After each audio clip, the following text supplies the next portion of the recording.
Hello friends, welcome back to my YouTube channel. I hope, आशा करते हैं कि आप लोग अच्छे होंगे। दोस्तों, आज पढ़ेंगे ग्रामर, जो इंग्लिश ग्रामर पढ़ेंगे, जो ये हर स्टूडेंट्स के लिए इम्पोर्टेंट है। जिसको इंग्लिश समझ में नहीं आता, आज हम एकदम बेसिक से एक्सप्लेन करेंगे कि आखिर इंग्लिश जो है वो किस तरह से समझ में आना चाहिए और किस तरह से समझा जाए। दोस्तों, सबसे पहले तो हम बात करेंगे इसमें बेसिक में सबसे पहले बात करेंगे हम टेंस से स्टार्ट करेंगे कि टेंस क्या होता है। जब हमें टेंस के बारे में कायदे से पता नहीं होता तो इसलिए हमें प्रॉब्लम होती है सेंटेंस को समझने में ही।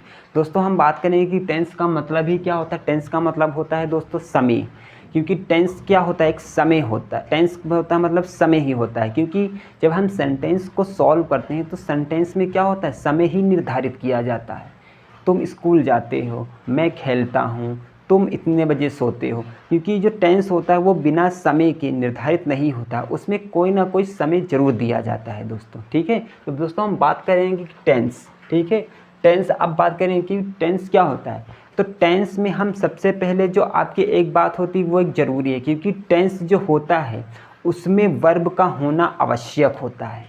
टेंस क्या है, जो टेंस में वर्ब का होना आवश्यक होता है। अब क्यों आवश्यक होता है, क्योंकि जो टेंस होता है वो बिना वर्ब के उसका अर्थ निकलना कोई मतलब नहीं होता है। क्योंकि साफ साफ ये बात ये है कि दोस्तों कि वर्ब के बिना सेंटेंस में उसका अर्थ निकलना कोई मतलब ही नहीं होता है। ठीक है, इसीलिए हम क्या कहते हैं, तो वर्ब जो होता है ना, क्योंकि वर्ब क्या करता है, वर्ब या तो काम कराने का बोध कराता है, ठीक है, या तो काम होने का बोध कराता है। क्योंकि आपने देखा होगा कि जो वर्ब जो होता है, क्योंकि वर्ब के जिस रूप से हमें समय के बारे में पता चलता है उसे हम क्या कहते हैं, हाँ, टेंस कहते हैं। क्या कहते हैं, टेंस कहते हैं। क्योंकि टेंस जो होता है ना वो समय को ही निर्धारित करता है, इसीलिए हम आपको टेंस को एक्सप्लेन कर रहे हैं दोस्तों। ठीक है, अब बात करेंगे कि जो हमारा टेंस होता है दोस्तों, तो ये कितने पार्ट्स में डिवाइड किया गया है, इसने सेंटेंस को कितने पार्ट्स में डिवाइड किया गया है कि टेंस जो है सेंटेंस को। तो दोस्तों बात करेंगे इसने जो टेंस है ये 3 पार्ट्स में क्या गया है, इसने डिवाइड कर दिया है। पहला नंबर जो आता है दोस्तों, जैसे इसमें दिया गया है, ये क्या है आपका फर्स्ट नंबर जो आपका हो गया वो प्रेजेंट टेंस। सेकंड नंबर जैसे आपका हो गया पास्ट टेंस। ठीक है दोस्तों, जो आपका थर्ड नंबर हो गया वो आपका हो गया फ्यूचर टेंस। अब दोस्तों इन तीनों का मतलब क्या होता है, सबसे पहले हम ये जान लेंगे दोस्तों। तो तीनों का जो मतलब होता है दोस्तों ना, क्योंकि जो हमारा प्रेजेंट टेंस है ना, प्रेजेंट टेंस का मतलब ही होता है मतलब वर्तमान काल। क्या होता है, वर्तमान काल दोस्तों। यहाँ पे हम क्या लिखे थे ना, जैसे कि वर्तमान काल। क्या होता है दोस्तों, जैसे वर्तमान काल। इसी तरह दोस्तों हम बात करेंगे पास्ट टेंस। पास्ट टेंस का मतलब क्या होता है, बीत चुका, मतलब बीता हुआ काल। क्या दोस्तों इसका मतलब होता है, बीता हुआ काल। इसका मतलब क्या होता है दोस्तों, बीता हुआ काल। ठीक है, जो हमारा फ्यूचर टेंस होता है इसका मतलब होता है क्या, भविष्य काल। क्या होता है दोस्तों, भविष्य। इसका मतलब होता है भविष्य काल दोस्तों।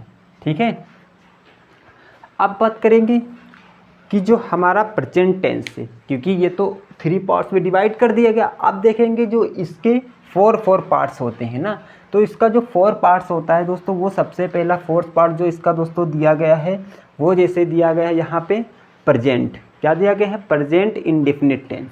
जो प्रेजेंट टेंस में दिया गया है उसने फर्स्ट फॉर्म जो आपको दिया गया है उसने दिया गया है कि प्रेजेंट डेफिनिट टेंस। जो सेकंड दिया है वो प्रेजेंट कंटीन्यूअस टेंस। जो थर्ड बताया गया वो दिया गया है प्रेजेंट परफेक्ट टेंस। जो आपका 4 बताया गया वो क्या बताया गया है, प्रेजेंट परफेक्ट कंटीन्यूअस टेंस। ठीक है, अब जो आपका प्रेजेंट इंडेफिनिट टेंस है, ठीक है, इसका मतलब होता है क्या, इसका मतलब क्या होता है प्रेजेंट इंडेफिनिट टेंस, इसका मतलब होता है वर्तमान अनिश्चित काल। वर्तमान अनिश्चित काल मतलब, क्योंकि इंडेफिनिट का ही मतलब समझ लो क्या होता है, मतलब अनिश्चित। ठीक है, इसी तरह हम बात करेंगे पास्ट टेंस में। पास्ट टेंस में इसी तरह से 4 टाइप्स में क्या डिवाइड किया गया है, past indefinite tense, past continuous tense, past perfect tense, past perfect continuous tense दोस्तों। ठीक है, नेक्स्ट बात करेंगे फ्यूचर टेंस, जो थर्ड फॉर्म पे दिया गया है। इसमें आपको 4 पार्ट्स में ही डिवाइड किया गया है दोस्तों। जैसे कि आपका हो जाएगा future indefinite tense, future continuous tense और फ्यूचर परफेक्ट टेंस और फ्यूचर परफेक्ट कंटिन्यूअस टेंस दोस्तों, ठीक है। तो इस तरह से क्या गया, आपके टेंस जो है वो 4 पार्ट्स में क्या कर दिए गए हैं, डिवाइड कर दिए गए हैं दोस्तों।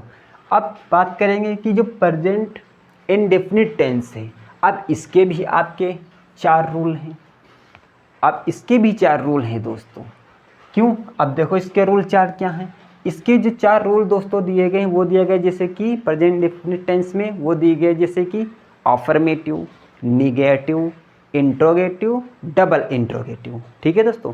कितने 4 पार्ट। अब जैसे जिस तरह से इसके मतलब 4 पार्ट्स दिए गए हैं ना दोस्तों, जिस तरह से इसके 4 पार्ट्स दिए, इसी तरह से इसके 4 पार्ट्स हैं, इसी तरह से इसके हैं और इसके भी हैं।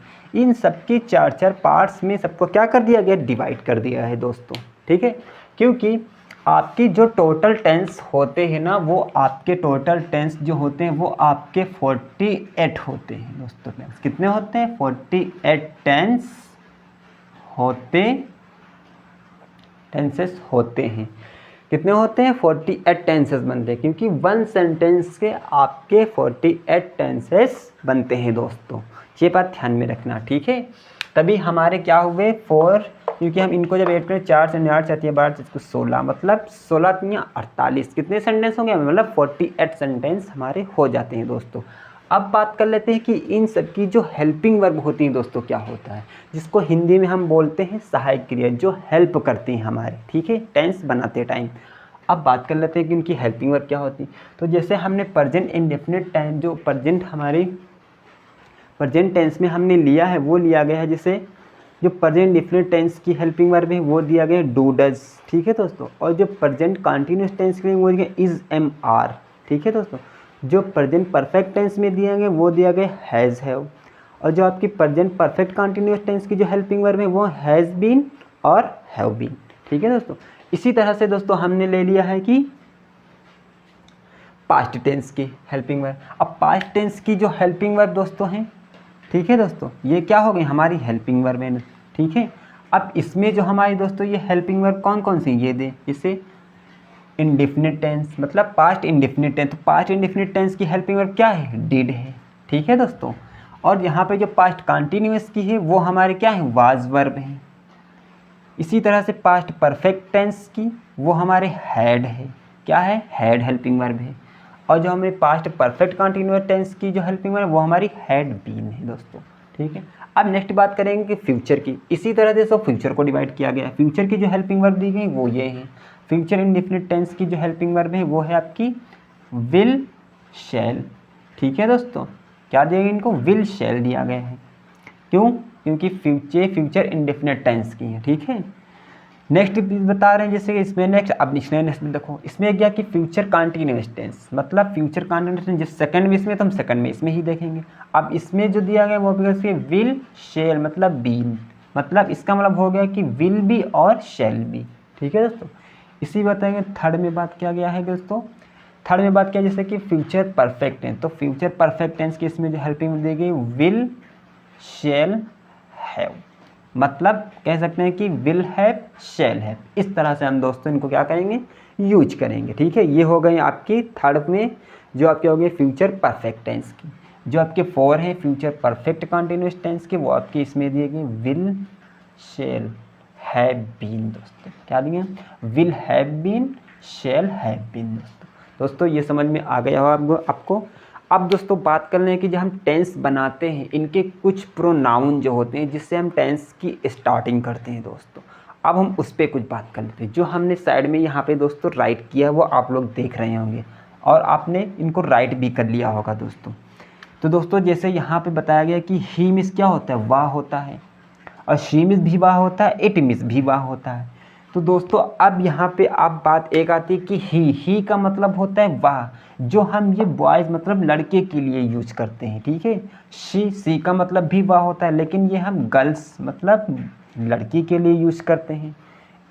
इट का मतलब होता है वाह, लेकिन दोस्तों हम इसको हम यूज़ करते हैं नॉन लिविंग के लिए। किसके लिए, नॉन लिविंग के लिए यूज करते हैं दोस्तों, ठीक है। अब बात करेंगे दोस्त की आई। तो दोस्तों आई का मतलब होता है मैं, ठीक है। इसीलिए यू का मतलब होता है तुम, वी का मतलब होता है हम, दे का मतलब होता है वे। तो दोस्तों ये कुछ प्रोनाउन थे जो इनको आप राइट कर सकते हो दोस्तों, ठीक है, ताकि आपको सेंटेंस बनाते टाइम आपको ये प्रॉब्लम नहीं होगी और सबको मीनिंग भी आपका पता होना चाहिए दोस्तों, ठीक है। तो इस तरह से हमने जैसे आपको बताया कि टेंस कितने प्रकार के होते हैं, किन किन पार्ट्स में डिवाइड किया गया, किस किस की किन की हेल्पिंग वर्ब हैं दोस्तों आज का वीडियो यहीं तक है दोस्तों। आशा करते हैं कि आप लोगों को वीडियो अच्छी लगेगी। नेक्स्ट वीडियो कल लेकर आएंगे दोस्तों। मिलते हैं अगले नेक्स्ट वीडियो में। Thank you so much.